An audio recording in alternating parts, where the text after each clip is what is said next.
Good evening and welcome to Normal Island Live. My name is Curtis Daly and I will be your host this evening, and I'm joined by our very special guest, David, aka Daviemoo. David, how are you doing today?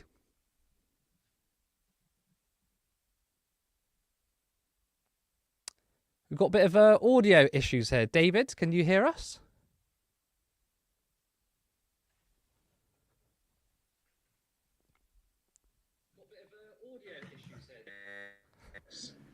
Bear with me. I am. We had you there and you've gone again. This is what happens when you do things on a budget. We will be fixing this issue soon. What I do is I'll get to our stories and then we'll hopefully have David's mic fixed. Now, on to our first story. Rachel Reeves said she rejected fantasy Corbyn manifestos and compared it to what the Tories are doing now.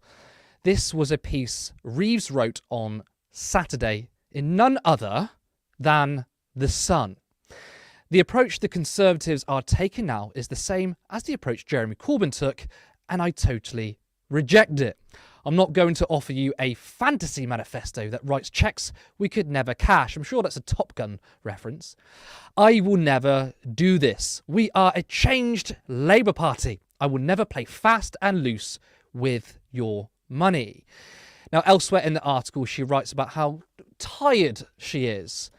I'm sick and tired of meeting chief executives and entrepreneurs who tell me that they want to do more business in Britain but have been put off because of the constant churn at the top of government. We have changed the Labour Party so we can put it back in the service of working people, and the manifesto we publish later this week will be the culmination of all that hard work. Because it is only with economic stability and tough spending rules that we can grow our economy to keep taxes, inflation and mortgages as low as possible. Now, this honestly sounds like a Republican politician. I mean, the constant bootlicking for big business. Oh, I'm sick and tired that we can't do more for big business. I mean, she's not sick of and tired of child poverty, homelessness, inequality, something a Labour politician should be. Now, there's a line the party have been peddling, which is they are a changed party back in the service of working people. But they contradict themselves. I mean, you can't say you're in service of working people when constantly telling people you're the party of business. I mean, workers and businesses have different interests. Now, Reeves has to bring up Jeremy Corbyn again. It's sad. It's so sad. I mean, no one is talking about him but the Labour Party. Now, the manifestos of 2017 to 2019 were fully costed. They were not fantasy in any way. There were big economic reforms that this country desperately needed. And I don't think I've ever seen the Labour Party hate itself more than it does today. I mean, imagine calling the last manifesto fantasy and comparing it to the Tories when over 10 million still voted for it. It's disgraceful. Now, David, I want to get your response to this. Have we fixed your audio? How are we doing? Can we hear you?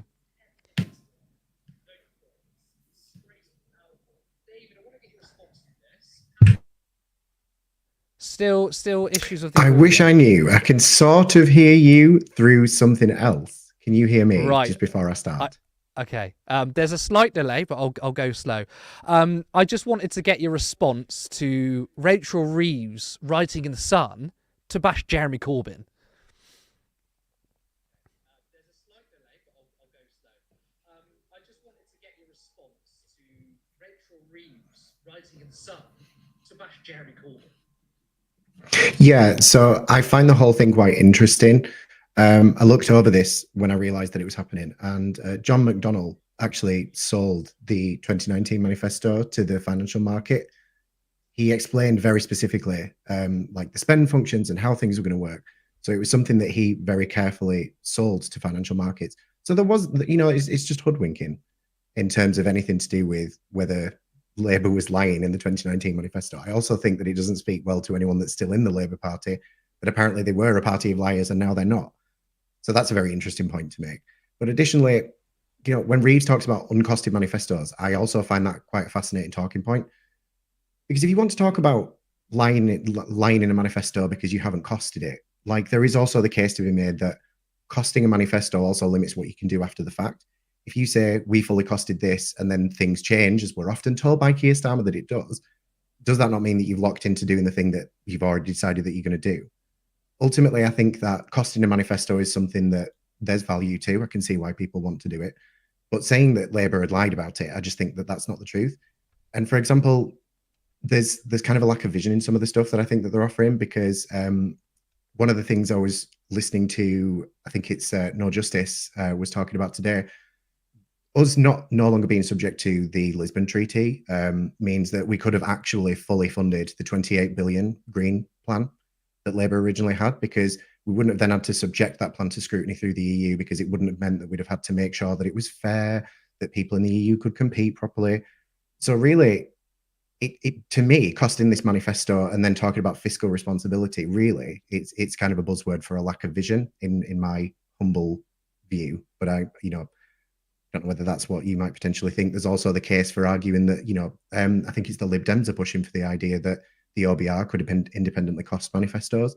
And I think that would potentially be quite a good idea. Like, if you want to talk about independently costing manifestos and making sure that things are fair, then who better to do that than the OBR? I think that's also a plan that we could look at. But is that something that they've got the vision for if they're too busy just attacking the old leader? I mean, it strikes me that Rachel Reeves, one, writes in The Sun, great, but also to bash Jeremy Corbyn when he's not been leader for 4 years or 5 years. And it once again speaks to the fact that they haven't got anything to say. But I think she's being dishonest here, because, like I said, the 1790 manifestos were fully costed. They told us where the money was coming from, and now she's trying to attribute the Corbyn era to the Tories now. And I just think what she's trying to do, and obviously because she wrote in The Sun, she's trying to desperately say we are a changed Labour Party again, and we're fiscally responsible. But I don't think it's particularly fiscally responsible to stick to your fiscal rules when we've got crumbling infrastructure, when we've had 14 years of underfunding, and to say that we're going to fix so many issues based on this very restrictive economic plan. They're not going to do what they say they set out to do. So I think there's some dishonesty coming from Rachel Reeves, and I think it's incredibly rich that she wants to bash Corbyn and John McDonnell on their economic plan, when I would say the Corbyn economic plan was far more robust than what we're hearing from Rachel Reeves. And in fact, they haven't even published their manifesto yet. We don't really know, apart from the things they say they can't do, what are they going to do apart from a few things around the edges. So I guess this is more opportunism to say that they hate the left. But I don't understand why they're doing it. They're so far ahead in the polls. Why are you then running in The Sun saying you're not Jeremy Corbyn? 10 million people voted for it. 12 million people vote for it in 2017. And it just shows that there's no confidence in the Labour Party. They hate themselves so much. It's very similar to the Democratic Party. In fact, they spend more time attacking their own than they do from the Tories. And I think that's astonishing.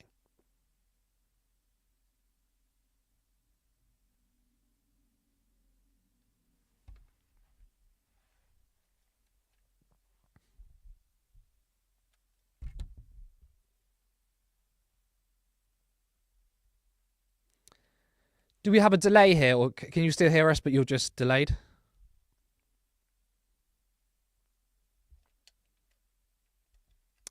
Don't we love this, guys?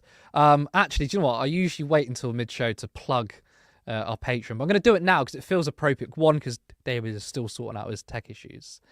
But also, we need more money to make sure this doesn't happen.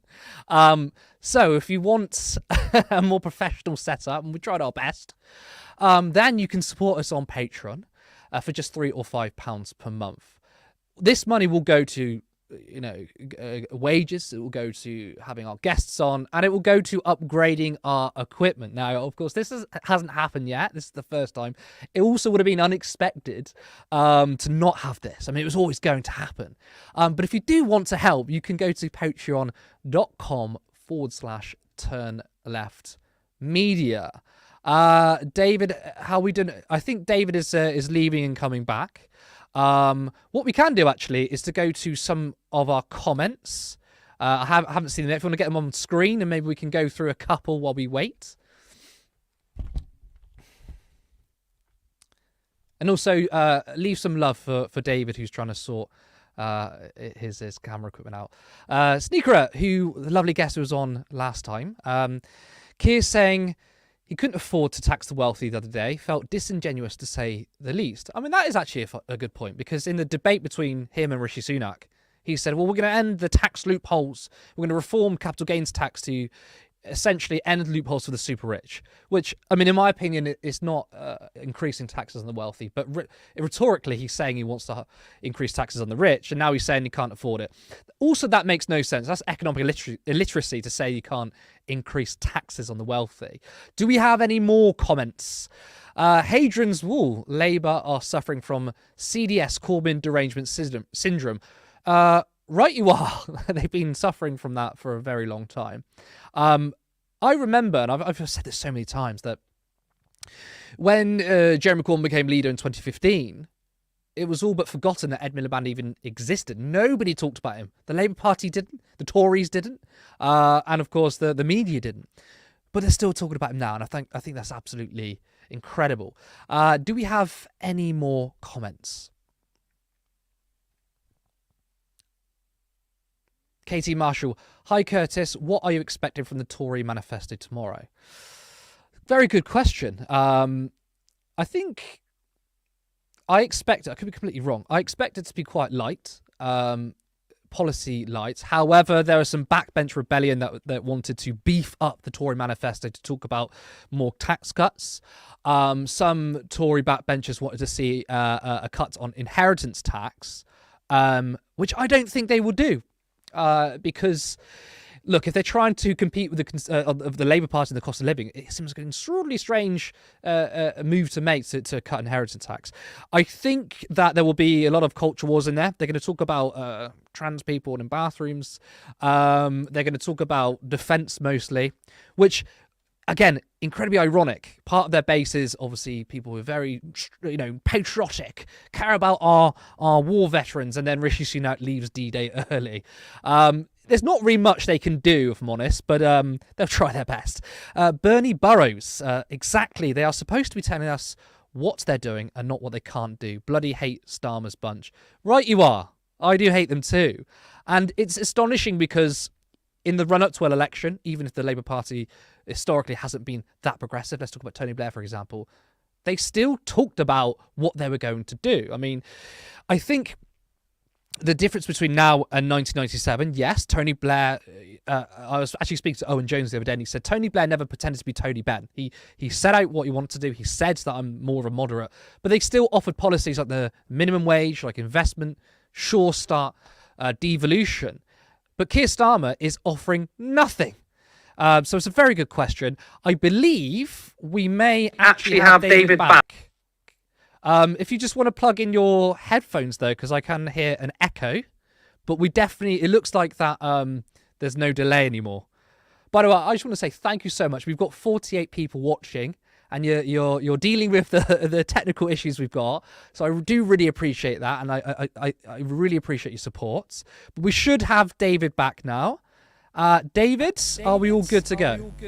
I think so. Let's find out. I mean, I can hear you, so... Excellent. Okay, that's a step up from me just standing there looking slightly bemused. I thought you was ignoring us, actually. I didn't want to say anything on the stream, Curtis, but being as you brought it up. Okay, we'll talk about it in private. Let's go back to Rachel Reeves, then. Before you cut off, I was just saying that it's incredible that she's written in the Sun to trash the sort of Corbyn-era manifestos, when I think that Rachel Reeves and Keir Starmer's economic plan is actually irresponsible, talking about strict fiscal rules in an era of 14 years of underfunding. Why? I mean, does Rachel Reeves, how does she have the gall, the cheek, to bash somebody else? I wish that I knew. I really don't understand Rachel Reeves as a person. I don't know if you watched the speech that she made a few months ago when she said I really hated Margaret Thatcher's fiscal policy, so I joined Labour in protest. And now she's thinking about doing it. In the document that Labour have released, it literally says modern supply side reform, and that to me is a huge red flag. In terms of exactly what's being offered, I'm still not 100% clear on it. I don't think any of us will be, but ultimately, if you look at it, are we talking about tax cuts? Is that something that we can afford? If so, where's the money going to come from? If we're talking about deregulation, that's fine. Ultimately, we've got a services style industry, so what are we deregulating from that? Is it going to be spend rules or whatever? We need specifics, because you can't just say modern supply side reform, because a lot of us think about privatization. What have we got to privatize? And when it comes to saying, one of the most ironic things in it today when I was reading it was it's something about fiscal responsibility, but also being really like like pushing for investment and everything. But how can you do strict fiscal rules but also talk about investment? In my view, obviously I lack vision here, but it's one or the other. So I would really like some clarity there, because I feel like that's something that doesn't come with Rachel Reeves. I've watched her be interviewed often. She often talks about the softly approach, also talking about bold economic vision. And I just feel like going, I don't understand what it is that you're offering, but I also don't like it. Yeah, no, it's interesting what you say there, because essentially, in order to end austerity, you have to increase spending anyway. I mean, spending has to go up every single year. So to say that we've got strict fiscal rules, that in of itself is essentially austerity. But I think they're going to go further. Now, you do have to increase taxes somewhere to keep up with the level of spending and to keep up with the level of demand, which the Labour Party have all... I mean, essentially, this is feels like the tax cut election. The Tories are talking about tax cuts, Reform are talking about tax cuts, and Labour are talking about tax cuts. But everything's broken. That's the last thing we need. I want to increase taxes, not on ordinary people, but on high earners, which is something that they seem to refuse to do. Now, we will move on to our second story of the night.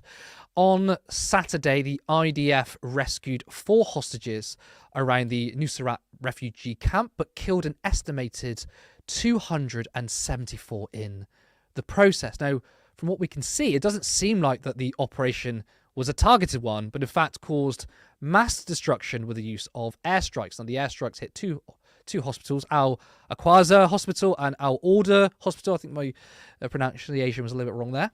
But Doctors Without Borders describe Al-Aqsa Hospital looking like a slaughterhouse. Dr. Tanya Haj Hassan, a paediatric intensive care doctor with Doctors Without Borders, known by its French initials MSF, says the emergency department at Al-Aqsa Hospital is a complete bloodbath. It looks like a slaughterhouse. The images and videos that I've received show patients lying everywhere in pools of blood. Their limbs have been blown off, she told Al Jazeera. This is what a massacre looks like. It means parents running around caring for their children who have blood running from their head, trying to find a medic to treat them. But it's so chaotic and there's so many patients that are vastly outnumbering the healthcare ability to care for them. Now, we have some footage that shows the carnage and destruction after Israel strikes. A warning, some of these images may upset people.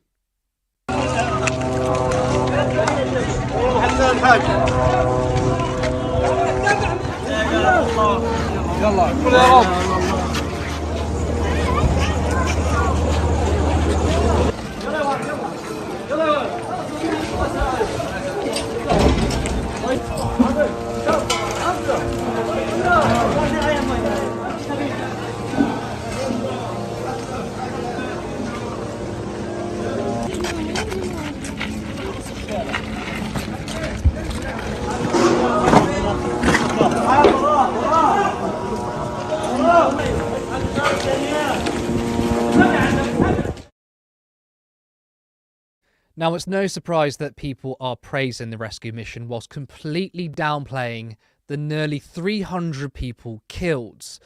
Brianna Wu, software engineer and Democratic Party activist, said this. Disgusted that some of you monsters like this movie where 15 civilians get killed just to rescue one woman. Yeah, sure, 11 of them are terrorists and they kill the 4 civilians, but I'm putting all the blame on McClain. Tom Cotton, Republican senator, he said this. If Gazans don't want their people killed in hostage rescue missions, they shouldn't take hostages in the first place.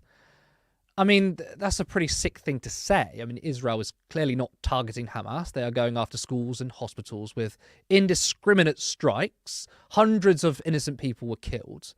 But the operations from Israel are also dangerous for the hostages themselves. I mean, they can't guarantee that they don't kill their own. Now, this is what one of the hostages who was rescued back in February said, and it is very telling. In an interview with Israel's Haaretz, a former Israeli soldier who was held captive in the Gaza Strip said his biggest fear of being killed was from Israeli airstrikes, not Palestinian fighters. In the interview, 70-year-old Louis Har, an Israeli who was held captive in the Gaza Strip, recounted his biggest fear was the IDF planes and the fear that they would bomb the building we were in. It is clear that this is war and the IDF is working. I was a soldier myself, but the feeling that it could be our bombs, our planes, that is what will make us die, is very scary and very stressful. David, I mean, your thoughts, not only, 300 people killed, but the response from some, which shows that they seem to value Palestinian lives far less than Israeli ones. The flippancy is crazy. When you look at the scale of the destruction that we've seen, the slaughter that we've seen, it's so clear that there's this dividing line between people that are innocent on one side and people that are innocent on the other, and you can be glad that 4 people were rescued. Obviously, it's good that 4 people were saved, but when it comes at a premium of 300 people and how many injured, was it 700 injured as well? You have to start to ask yourself, what is the drawing line here? When do you decide that actually we shouldn't do that rescue mission yet because, or are we just saying cards on the table, one hostage is worth everyone in the Gaza Strip? And I think that those are the odds that we're working with. When you look at some of the rhetoric that's come out of Israeli officials since the start of all of this, it's very clear that that's what a lot of them think. There's a lot of people there who don't value a single life in the Gaza Strip or every life in the Gaza Strip. And the weird thing is that, in my view, it's kind of a self-fulfilling prophecy. It's really clear to me that when you value people that little and you hen them into an area and stuff, this kind of event, it's going to happen. And it's not to condone it. It's certainly not to celebrate it, but it's to say it's an inevitability. When you dehumanize people to the level that Palestinians, Gazans have been dehumanized, and then this kind of thing happens, I fail to see how it's a shock. And I fail to see how you could look at people that have been dehumanized for this long, that have been in adverse conditions for this long, and be surprised when they do things back to you, And one of the things that really shocks me is how dictatorial a lot of our political parties have been in terms of the resolution over there. We've now got Labour saying that they want to recognise the 2-state solution and everything. I think that it's beyond us giving them a diktat of how this should be resolved. I think ultimately, yes, we should try and offer peacekeeping and things like that down the line, but I think it's far beyond the bounds of Western politicians to look at what's happening over there and give our 2 cents, considering the Balfour Declaration was our fault. The UN UNESCO mission before 1948 was our fault.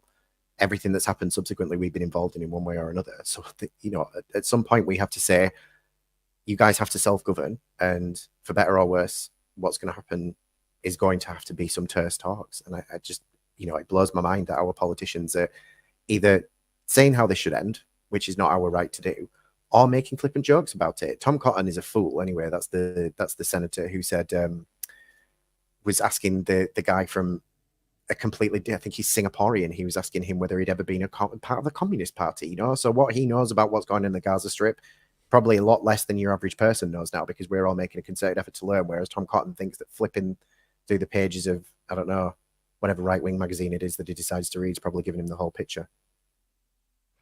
I think it's interesting that you brought up Labour's position, because there is word out there that they're going to recognise the Palestinian state. But I mean, how can we believe them? How can we believe anybody? Because essentially, what's happened on Saturday is an outgrowth of what's always happened. That there's been dehumanising language from the beginning, which has enabled these sort of attacks to go with impunity. You had Keir Starmer saying that, Israel has the right to cut off water and electricity to Palestinians, which is a war crime. Mr. Lawman, Mr. International lawman, the statesman, straight shooter, stand-up guy, endorsing war crimes, So then you've got now political parties saying, I mean, not really the Tories, but Labour saying that they're going to recognise a Palestinian state. Surely that's just complete rubbish. Surely that's not going to happen. They may put it in the manifesto, but do you really think they're going to do that? It comes to whether they're actually going to do it. This is the problem. I just don't really know. Do you know what I mean? I think one of the things I'm curious about is how our politicians actually see this kind of resolution coming about. You know, one of the things that a lot of people have pushed for is a ban on arms sales to Israel. And ultimately, we are quite a small, in terms of, you know, the relativity and the totality of it, we're quite a small arms exporter compared to, for example, the US. But I fail to see why that's beyond the bounds to ask that we limit arms sales, especially because, you know, we have this situation on one side, then we've got what's happening in Ukraine on the other. I feel like what's happening in Ukraine is something that is closer to home if you want to look at it from a geographical perspective.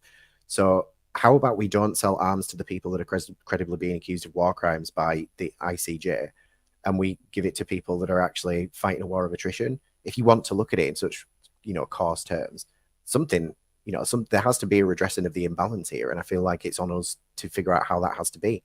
So when political parties are saying, I think we should do this, I think we should do that, I think that should be a discussion. You know, I don't know whether we've learned from the last referendum or not, but how about we actually open it up to public discourse and see how the public feel? Why don't we look at having a special consult for British people to take part and see what path it is that we actually want to take in terms of, if we are going to wade in on this conflict and start flinging things about how it should be resolved, how about we have a bigger say and we make it more direct? I'm glad you brought up the hypocrisy between, you know, the establishment's support of Israel and also the support for Ukraine. I mean, if you're consistent, you would support Ukraine against Russian aggression, and you would also support the Palestinians against aggression from Israel.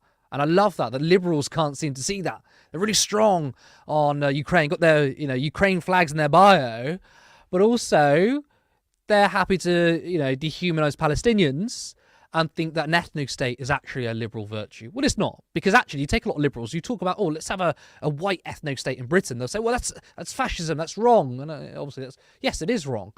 But when we talk about Israel, I mean, where's your same progressivism? Sort of goes out the window there. So I'm glad that you brought up the sort of the hypocrisy of Ukraine and Israel. Now, I wonder if there's any comments in the chat, what we can bring up. Producer, do we have anything that we can discuss?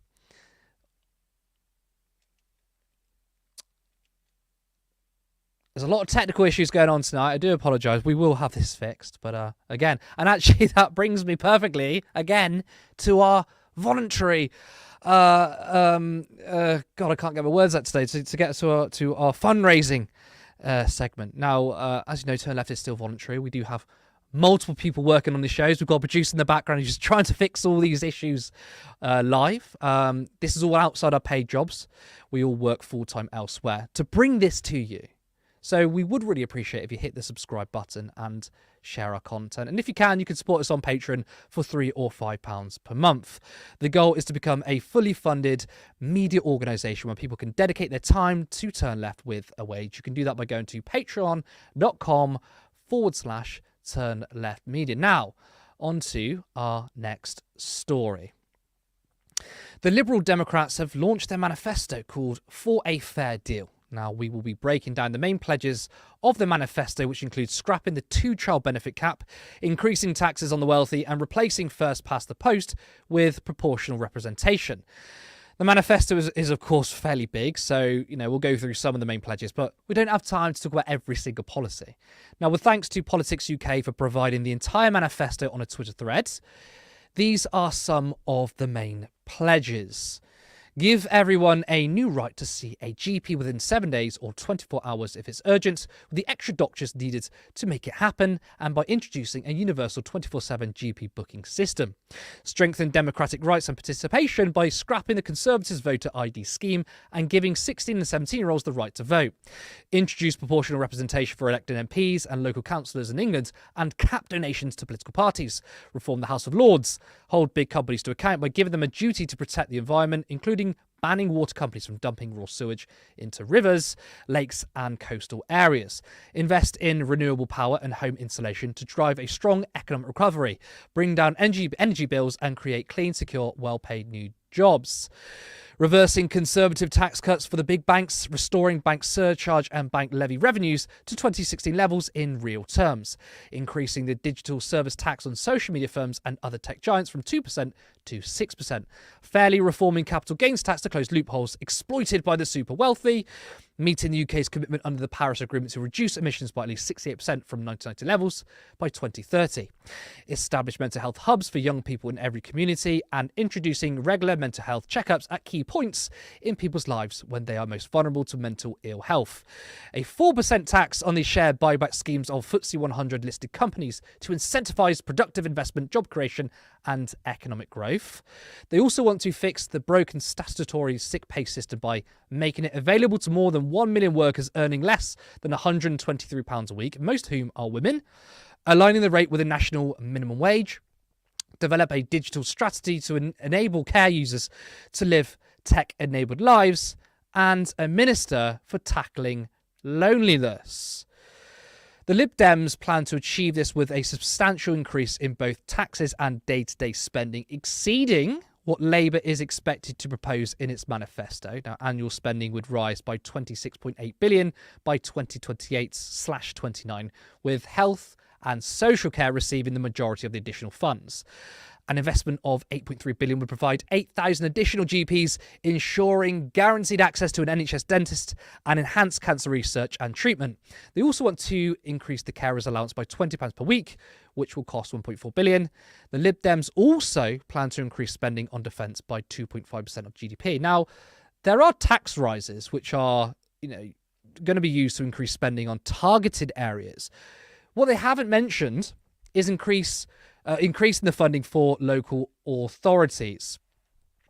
The Institute for Fiscal Studies, the Resolution Foundation, and the National Institute for Economic and Social Research have been screaming from the rooftops about the implausibility of the existing spending plans beyond April next year. They say that if the next government rules out extra borrowing, and the Lib Dems have, then it will have to either raise taxes or cut unprotected areas of public services by 20 to 30 billion a year. That's a big hole, and the Lib Dem manifesto doesn't fill it. Arguably, it makes the hole bigger given the commitments the Lib Dems have made on defence and overseas aid. Given that the party has ruled out increases to income tax, national insurance and VAT, then the chances are that further austerity awaits. So, yes, ending tax loopholes to pay for certain things is very good. But in order to keep other services afloat, well, you're going to need to spend more. And they've ruled out more borrowing on day-to-day. So the Lib Dems will have to turn to tax rises or austerity, or maybe even both. David, there's some good policies in there. I mean, they're most likely going to spend more than Labour, although nothing about public ownership, and they haven't pledged to end austerity. So what's your assessment of the plans from the Lib Dems? I did a pretty in-depth coverage of as much of that manifesto as I could, and I've been doing it in between my other job all day, and I still couldn't get through it all. It's really, really comprehensive. I've got to say, I will give them the props. They've obviously committed to what it is that they want. When it comes to tax rises, I can see it. I've said this before. I'm quite lucky that I sit on somewhere near the median salary for the UK. So if I get taxed more, I don't really care, because if it means that the country improves, that's fine. My issue thus far with the low tax Conservatives who've been incredibly high tax is that my tax money has been taken away from me, and it's gone into bridges to Ireland and Michelle Moan's houseboat. So I can't really say that I'm okay with that. When it comes to what they're offering, honestly, my honest assessment is that the Lib Dems seem to be looking at almost like it's an amalgamation of all of the other parties' manifestos, in my view, or it's going to be close to what the rest of them are offering. But I think that I am concerned about the potential for austerity. That doesn't go away with Labour. That's certainly still a concern I've got with them, because I just have this nasty feeling that we're not going to see the end of austerity anytime soon. I think when you're looking at what it is that they're planning to do, it's one of those consummate kind of stopgap methods. I'm all for closing tax loopholes. Who isn't? I'm all for taxing the rich. But, I did some maths the other day because I was speaking to somebody else, and I brought up the fact that the top 10 billionaires in the UK have 124.49 billion of assets between them. A modest tax on that would raise enough money that we would be able to do some pretty ambitious things in terms of spend, and especially if we were spending into infrastructure. And I think, I don't know, I came away from this manifesto just still feeling a bit hungry but what are you going to do to really improve things for us in terms of making the country work better for us. All the stuff about GPs and everything is great. In terms of that, one thing that really annoys me is that no manifesto is going to do what they need to do, which is cover how you actually attract people into those jobs. I'm starting to think that unless we have major reform and we start talking bravely about immigration, we're going to end up with issues in short staffing. And this manifesto doesn't cover that, in my view. It's all well and good talking about a humane, immigration system. Who do you want to immigrate here? And we really need to have those brave conversations about the fact that there's not enough people training or currently deployed in medical professions to cover it. There are people that are being trained into unqualified jobs to fill these shortages. And I don't know about you guys. I don't really want to see someone that hasn't been through an MBBS, several years of training, done the GP training, and is sat there in front of me as a qualified GP. No offense to those people, but that's how I feel. So in terms of what this manifesto offers, it's Labour-esque. It offers a bit of green, which is nice. They're a little bit more forthright on the green investment, which I think is something that's quite important, because we just have to start talking about the fact that not investing in green is not offering a new tranche of jobs. But in terms of the other stuff, the education stuff's quite nice, but it just leaves me hungry, if that makes sense. Yes, it makes complete sense. But it's unequivocally more progressive than the Labour Party. I know they haven't dropped their manifesto yet, but I think if we go by all their past statements, we'll go by what they've done in the last 4 years by moving to the right. This is definitely a more progressive manifesto, and there are some good policies in there. I don't like saying that I don't like using kind words against the Liberal Democrats. But of course, what I find quite interesting is the Lib Dems are a smaller party. They're not a major party.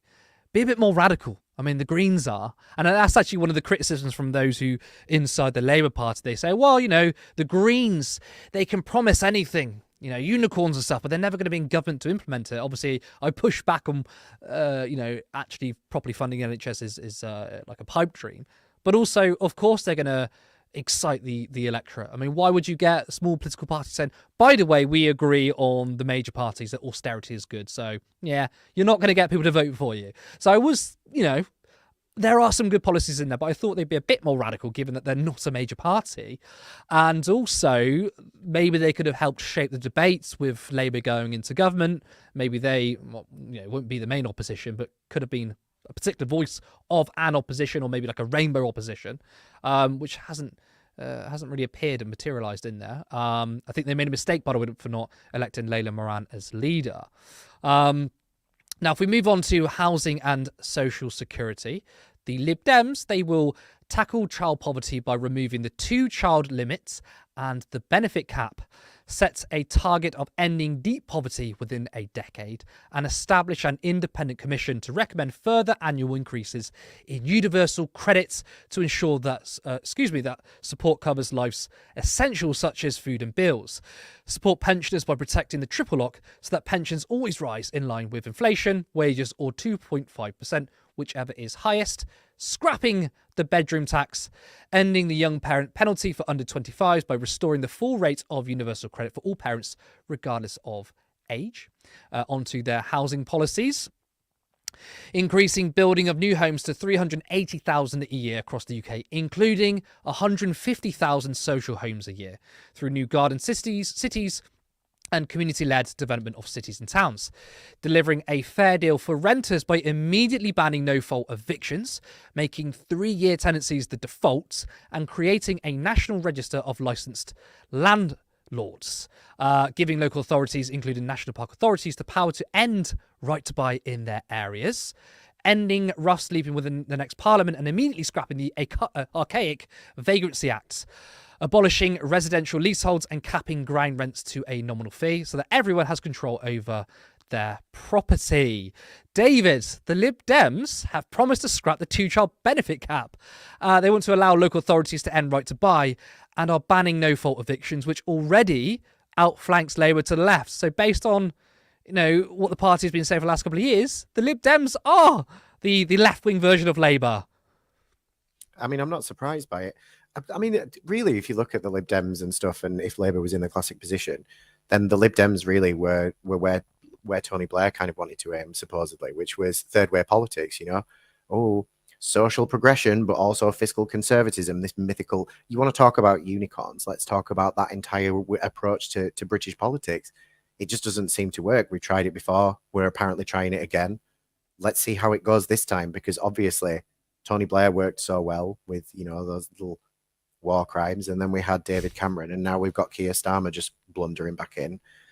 You know, I just think it's crazy. But ultimately, listening to people be more progressive than the party that's clearly in the offing to win, it's, you know, as someone from the minority that, like, I'm not obviously under fire. I'm not the main part of the minority that's under fire, but being part of a minority that is maligned by these people, it's concerning. And I feel like people are well within their rights to say, there's absolutely no way that I'm going to vote for people that aren't giving me at least the bare minimum.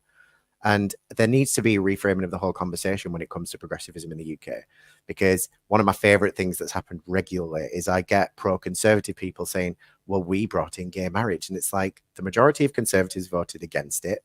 And also, it is the bare minimum to say, actually, we're going to treat you equally and give you the same rights as everyone else. It's not a favor. It's not special. So that whole conversation needs reframing and put in the context of what we're actually being offered in the UK at the moment, which is, what kind of denigration of rights do you want people to suffer through silently and kind of vote in to make sure that the bad guys don't win? It's just a very reductive conversation. And I think if you enjoy, you know, conservative fiscal rules, or you enjoy right-wing fiscal rules, then this might be the manifesto for you. You know, there's still things in there that I can see why they've said it. But for example, empowering, is it them that empowered the OBR or something? They've said something about fiscal responsibility to lower the national debt, implement policy to review and lower taxes from the Conservative era. It should make the Conservatives absolutely quake in their boots that the Lib Dems are saying, let's make taxes lower than the Conservatives. But, I mean, I think they've probably got enough on their plate.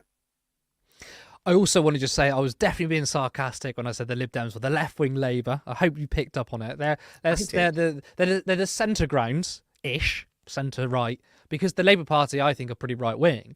But I want to touch upon the bare minimum, because clearly people have a different definition of bare minimum. I think Rachel Reeves has a strange definition of the bare minimum. To me, the bare minimum would be to scrap the two-child benefit cap.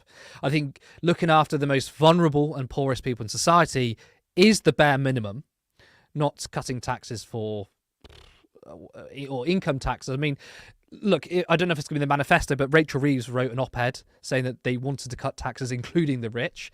That is not the bare minimum. That's also not priorities. So I think that's a really important distinction there. Now, I want to go to some more pledges from the Lib Dems.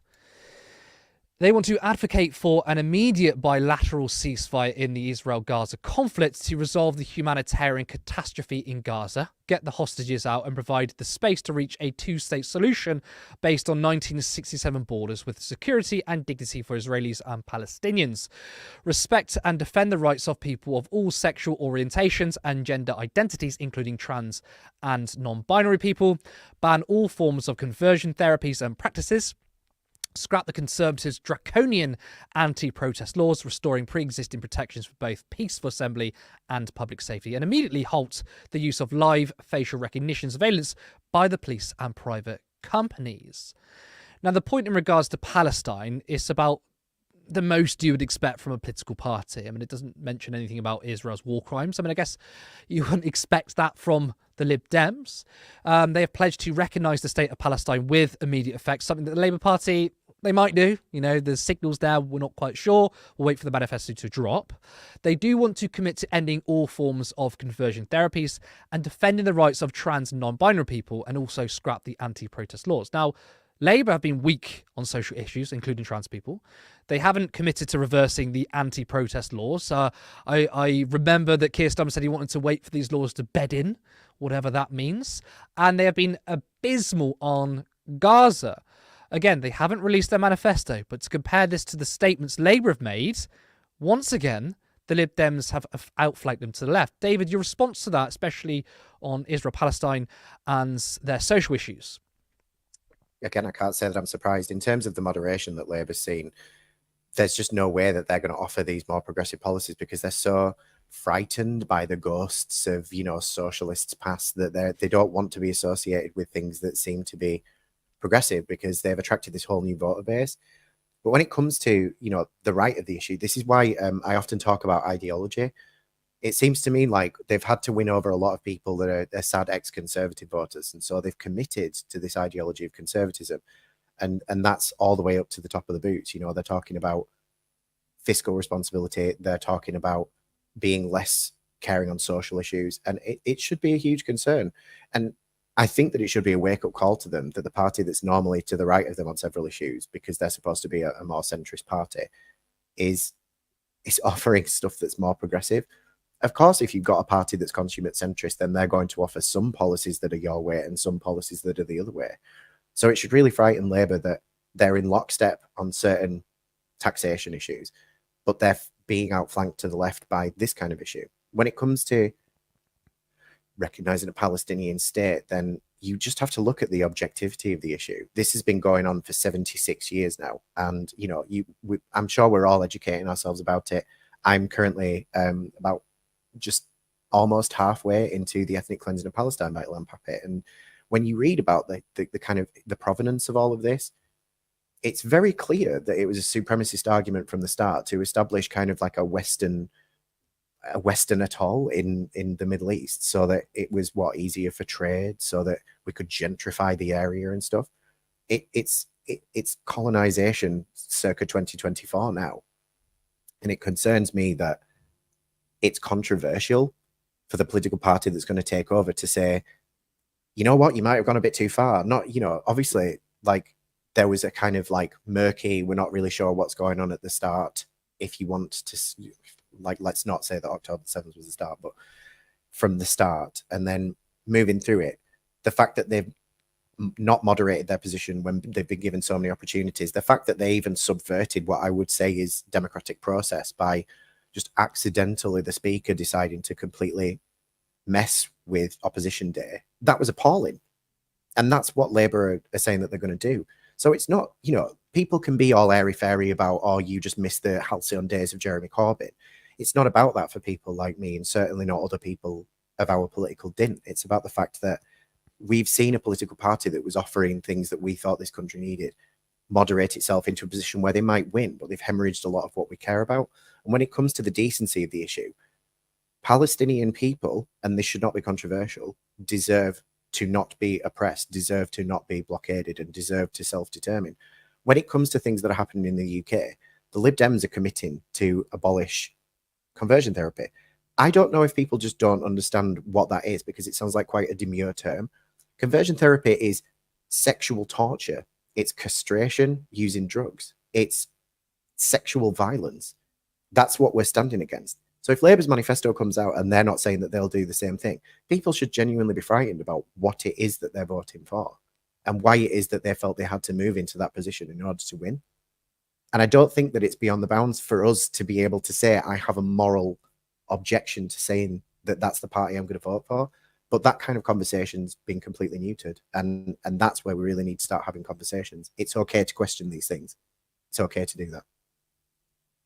Yeah, I mean, that's one to keep a watch for, because we've seen statements from Wes Streeting saying he regrets calling trans men men and trans women women. So I think when it comes to the rights of people, you know, trans people, non-binary people, that is something that I'm going to take a keen eye to in the Labour manifesto, because I genuinely don't know what they're going to put in there. But this is the thing, the Labour Party under Keir Starmer are incredibly authoritarian.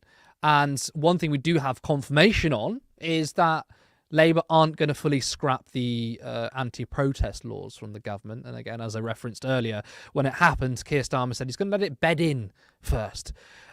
These are draconian laws. They attack our freedoms and our right to protest against some of the most horrific laws. And I want to get your view on that. That essentially, I mean, is there anything to look forward to? I mean, we might say we're so happy to see the end of the Tories, but we're going to have just as draconian authoritarian party in power under Keir Starmer, aren't we? In my view, I don't see why that's not going to be the case. In terms of, you know, Keir Starmer loves to talk about his history running the Crown Prosecution Service, and I mentioned it the other day.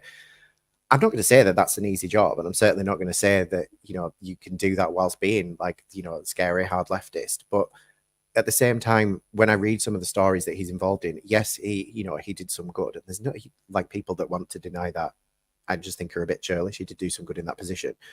But there's also the fact that there was a guy who licked an ice cream in a derelict mall after it was all smashed up, and he deported him.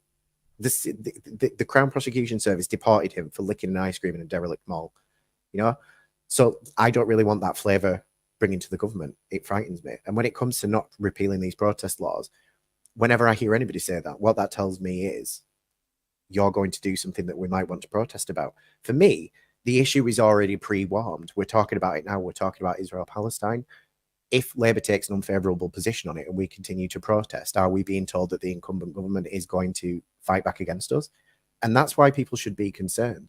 We are talking about democratic right to speech, and it might not be speech that Labour likes, but it's speech that they're going to have to address when they take over. The concern is they'll bring out this manifesto knowing that they've got an easy slip into power. They don't have to honour what they say on Palestine, or they'll give us some kind of milky answer to what it is that we want. And then when we turn around and protest, what exactly is going to happen? And the proof's kind of going to be in the pudding there. If we see this authoritarian crackdown that some people are frightened of, perhaps that will be a lesson learned to people that have been uncritically backing Labour this far. And it would be nice if they would learn very quickly that we haven't all just been sat on the internet for the last year saying, I'm not really sure about this and maybe we should question it because we think it's fun, you know? I agree with everything you said there. Now, on to our final story of the evening. Comments have surfaced from Reform candidate Ian Gribbin, who was standing in Bexhill and Battle, that are absolutely shocking. Now, back in 2022, he made some posts for Unheard, a right-wing website. He said this: Britain would be in a far better state today had we taken Hitler up on his offer of neutrality. But oh no, Britain's warped mindset values weird notions of international morality rather than looking after its own people. In Britain specifically, we need to exercise the cult of Churchill and recognise that in both policy and military strategy, he was abysmal. But there's more. In the previous month, he attacked women and said this: Do you think you could actually work and pay for it all too, like good citizens? Men pay 80% of tax. Women spend 80% of tax revenue. On aggregate, as a group, you only take from society. Less complaining, please, from the sponging gender. Square that inequality first by depriving women of healthcare until their life expectancies are the same as men. Fair's fair. The year before, he also said that women soldiers almost made him wretch and they were a total liability. What a lovely man. But that's what's even more shocking is that Reform defended Gribbin. A Reform UK spokesman said, through offence archaeology, the BBC has found that Mr. Gribbin has made a series of comments about a number of subjects. They were written with an eye to inconvenient perspectives and truths. That doesn't make them endorsements, just arguing points in long-distance debates. His historical perspective of what the UK could have done in the 30s was shared by the vast majority of the British establishment, including the BBC of its day, and is probably true. Again, no endorsement, just pointing out conveniently forgotten truths. As for the feminism point, his tongue is so firmly in a cheek, one will be able to spot it from 100 yards. Asked if Mr. Gribbin was a suitable candidate and if the party had a problem with candidate selection more generally, Reform leader Nigel Farage said, I think every party will suffer because it was a snap election. He added that Reform had a big vetting programme, but we ran out of time. Now, I love their defence there when they say, whoa, in the 30s, majority of people would have supported that position. Yes, that was in the 1930s. Now, you can't say that Gribbin was telling inconvenient truths, while at the same time saying they're not endorsements. Clearly, Reform does endorse these views. Then saying, oh, the misogynism was just tongue-in-cheek. But saying that Britain should have appeased Hitler is unforgivable. But even in terms of their base, I mean, imagine criticising Churchill. Reform voters seriously won't like that. David, surely this finally dispels the myth that Reform aren't far right and that they're just concerned about immigration when they have candidates using ultra far right language and the party defends them. I mean, I think that the people that want to vote Reform UK are going to narrativize it how they narrativize everything. You know, that there's things that their candidates have said and done that should have seen the end of them a long time ago. But ultimately, it's you know, it's the UK MAGA. They are the cult of Nigel Farage, and they can get away with saying anything because ultimately they say the right things. That really is the right thing for a lot of Reform UK voters. Not all of them, but enough that it should be troublesome. But is it? And that's the question. Is that troublesome enough for people to think maybe I shouldn't actually vote for this party that's saying Hitler offered us peace and we should have just taken it? Because these are the same people that will do the we meet them on the beaches D-Day, you know, Rishi Sunak discussed him for walking out of that thing the other day. Do you stick with your morals when it's inconvenient? Or do you decide that actually they're more flexible than you think? And I think that this is a discussion that we've seen across British politics. But for Reform UK voters in particular, you don't get to be the country-loving patriots who also think that we should have capitulated to Adolf Hitler, you know? So I think that there's some questions that they might need to ask themselves. Unfortunately, I think we all know what the answer is going to be. And I think you can clearly see the Trump playbook in action there. I mean, obviously, Nigel Farage just spent a lot of time in America, spent a lot of time with Trump, which is that basically even the craziest of things you do, don't back down. And I think the strategy is never apologize. And in a way, as crass and disgusting it's a good strategy. Because let's look at, you know, Rishi Sunak is apologising for not staying on at D-Day. And you think, especially during a general election, no party leader should apologise. That's not a good look. And I think this is what we've seen from Donald Trump, that no matter how bad his statements are, he will just double down on them. And that's clearly what they're doing. Instead of saying, we are really, really sorry for this candidate, we should have had a better process to get rid of him, we are sincerely sorry, they think, well, we don't really, because they don't care enough. They don't care enough to apologise. They say, no, we're going to stand firm, because I would say those in their base like that. Even if the comments are deplorable, which they are, it's part of the appeal. It's part of the populist appeal from Reform, the far right, and what we've seen in America. Absolutely. It's more about being anti-woke than being cohesive with policy. If you actually look at this, what is it, People's Contract? Their policies would destroy us. So it's not about policy. It's also not about position, because you can't be like, oh, you know, brave World War II soldiers, but also I'm going to vote for this guy that said that we should have made peace with Hitler, when those people laid down their lives to make sure that Hitler didn't progress over here and spread over Europe. So, you know, I just think it's very clearly a cult of personality around Nigel Farage, and I think that they present a much greater threat for the next election. That's something we're definitely going to have to reconcile with, because we've seen how it plays out in America. We're seeing how it plays out in Europe with Marine Le Pen managing to outflank a centrist government. I can see that happening here.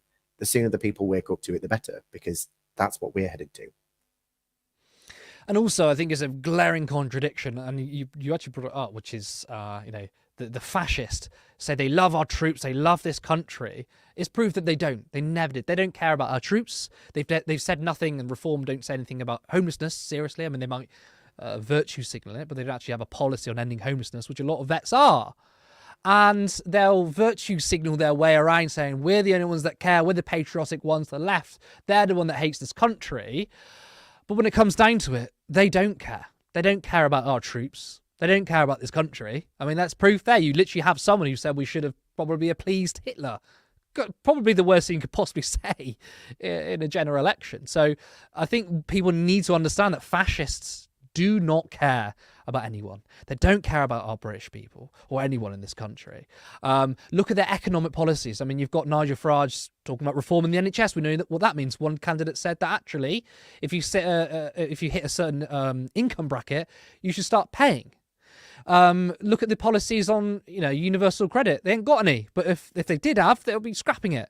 So the material conditions, they do not give a shit about the people. They just want to virtue signal. And they don't, even on their own terms, when they say, okay, well, we care about public services because we don't want to bring immigration down, and, we're just concerned about immigration and you're just calling us racist. No, you just want a scapegoat. And there's nothing robust in their economic policy that is to improve the lives of the ordinary worker. Now, that is all for tonight. I want to thank everyone who tuned in. I'd also like to thank David for joining me tonight. You can find him on his amazing TikTok at Daviemoo, and the link is in the description.